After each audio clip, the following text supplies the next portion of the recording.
The human brain produces far more neurons and synaptic connections early in development than it will ever actually keep. An estimated 40 to 50% of an infant's initial neurons and a similarly massive proportion of early synapses are systematically eliminated over childhood and adolescence. This is not a flaw in development. It is the essential sculpting process that transforms a brain of raw potential into one finely tuned to its specific environment.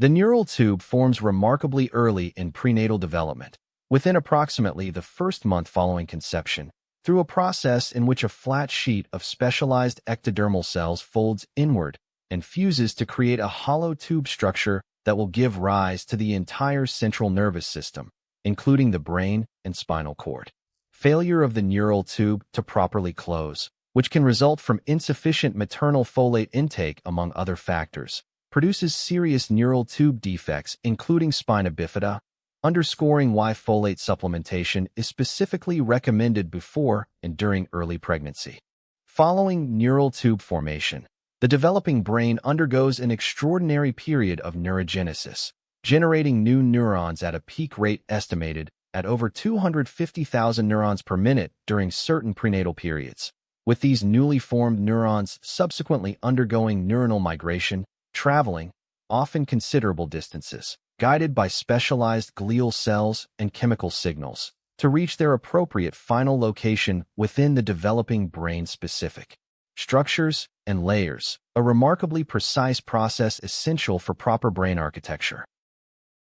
Following initial neuron formation and migration, the developing brain undergoes a dramatic period of synaptogenesis, forming synaptic connections between neurons at a rate that substantially exceeds what will ultimately be retained into adulthood, with synaptic density in some brain regions during early childhood reaching levels estimated at nearly double the density found in the adult brain, reflecting an initial developmental strategy of generating extensive raw connective potential before. Subsequent experience-dependent refinement determines which specific connections will ultimately prove useful and be retained.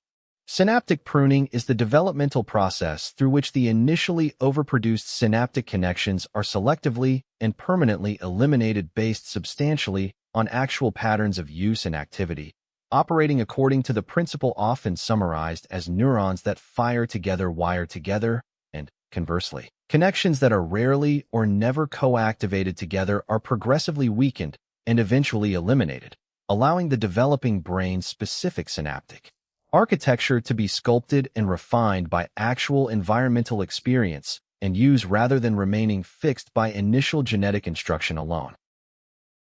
Certain brain regions, particularly primary sensory areas including the visual cortex, show well-documented critical periods early in development during which the region shows unusually heightened plasticity and is unusually responsive to shaping by environmental sensory experience, famously demonstrated by research showing that visual cortex organization can be permanently altered by early visual deprivation during this critical window, but not by equivalent deprivation occurring later in life. After the critical period has closed and the region's basic organizational architecture has become considerably more fixed and resistant to environmentally driven reorganization. The prefrontal cortex, responsible for executive functions including planning, impulse control, and complex decision-making, undergoes substantial ongoing synaptic pruning and myelination, the process of insulating neural axons to increase signal transmission speed and efficiency throughout adolescence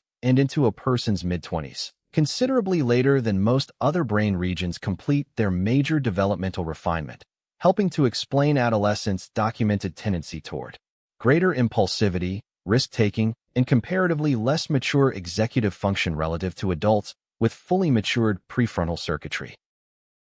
Neural development. From the earliest formation of the neural tube through synaptic overproduction and pruning to the prolonged maturation of the prefrontal cortex during adolescence, reveals the brain not as a fixed structure unfolding according to a rigid genetic blueprint, but as a dynamic system continuously sculpted by the interaction of genetic programming and actual environmental experience across an unusually extended developmental timeline.